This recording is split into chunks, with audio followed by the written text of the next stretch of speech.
हाय, हमसे comment section में बहुत सारे लोगों ने पूछा कि ईस्ट्राबेट आखिर क्या होता है आईवीएफ ट्रीटमेंट में। तो आज हम बात करेंगे ना इस दवाई के बारे में बल्कि इसके एक एक्टिव सॉल्ट के बारे में जो है ईस्ट्राडायोल। ईस्ट्राडायोल ईस्ट्रोजन हार्मोन हमारे शरीर का सबसे पोटेंट फीमेल हार्मोन है और इसका बहुत इंपॉर्टेंट रोल रहता है एक रिप्रोडक्टिव साइकिल में। हमने बहुत बार ये चीज डिस्कस करी है और आपको मैं फिर बताना चाहूंगी कि शरीर में जब अंडा बनता है तो ये अंडा इस हार्मोन को रिलीज करता है, तो ब्रेन से सिग्नल जाते हैं अंडादानी को, ओवरी को, कि वो एग बनाए। तो एग बनता है एक फॉलिकल में और उसी के सेल से प्रोड्यूस होता है ईस्ट्राडायोल हार्मोन। ये हार्मोन जाके बच्चादानी की परत पे, यूट्रस की लाइनिंग पे एक्ट करता है, उसकी ग्रोथ कराता है, उसकी थिकनिंग कराता है। तो एक तरीके से आप ये देखिए, अंडा अपने लिए एक सॉइल तैयार कर रहा है ताकि जब वो एम्ब्रियो बन जाए तो वो जाके उस पे चिपक पाए। तो ईस्ट्राडायोल ईस्ट्रोजन हार्मोन का रोल रहता है बच्चादानी की परत को बनाने में, बढ़ाने में, उसको वो कैरेक्टर देने में, वो ब्लड सप्लाई देने में जो आगे चल के प्रेगनेंसी आने में मदद करेगी। जब शरीर में अंडा रिलीज हो जाता है तो दूसरे तरीके का हार्मोन निकलता है, उसे कहते हैं प्रोजेस्टेरॉन।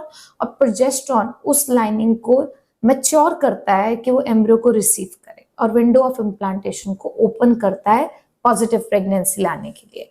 तो ये जो ईस्ट्राडायोल का हार्मोन है, अब ईस्ट्राडायोल कुदरती तो अंडे की वजह से बन रहा है, पर अगर मान लो किसी के अंडे नहीं बनते हैं, जिनको पीरियड्स बंद हो गए हैं, प्री मेच्योर मीनोपॉज हो गया है, मीनोपॉज हो गया है, या बहुत सारी आईवीएफ साइकिल्स में क्या होता है, एम्ब्रियोज एक साइकिल में बना लिए जाते हैं और उनको फ्रीज करके अगले महीने हार्मोन रिप्लेसमेंट साइकिल में डाला जाता है।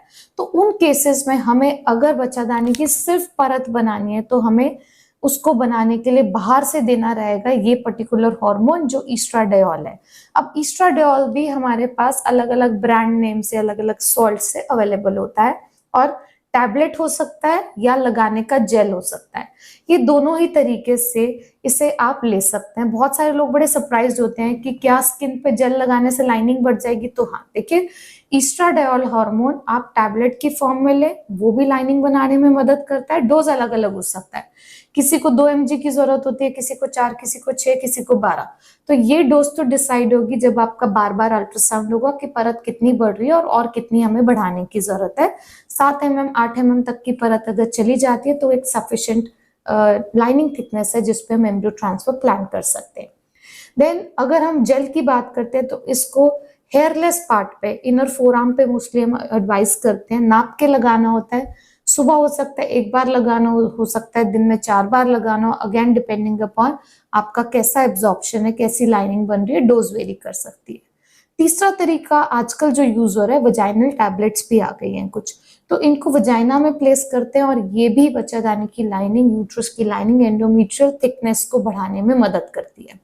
तो ये हम जो ईस्ट्राबेट मैंने बात की, ये एक तरीके का ईस्ट्राडायोल का ही सॉल्ट है और ये आपके शरीर में आपकी यूट्रस की लाइनिंग को बनाने में मदद करता है।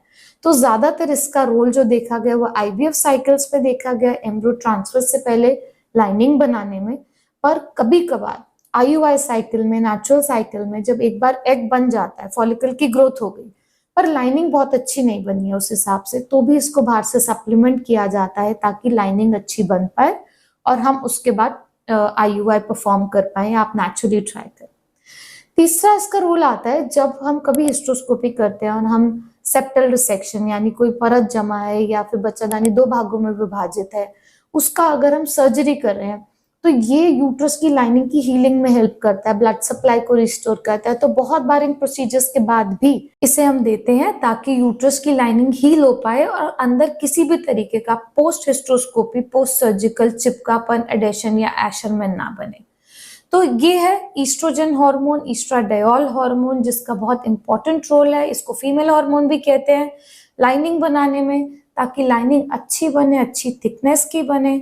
और इसकी डोज हम तब तक बढ़ाते हैं जब तक हमारा डिजायर्ड साइज ना अचीव हो जाए, लाइनिंग का वैस्कुलैरिटी ना अचीव हो जाए, और उसके बाद हम अपना एम्ब्रियो ट्रांसफर का प्रोसीजर प्लान करते हैं। अगर आपके और कोई सवाल है ईस्ट्रोजन, ईस्ट्राडायोल, प्रोजेस्टेरॉन या कोई आईवीएफ की दवाई से संबंधित, आप हमें कमेंट सेक्शन में पूछ सकते हैं, हम उस पर वीडियो बना सकते हैं। आप अपनी साइकिल के बारे में कुछ और जानना चाहते हैं, हमें व्हाट्सएप पे कंसल्ट करना चाहते हैं, we are available for online consultations. Thank you.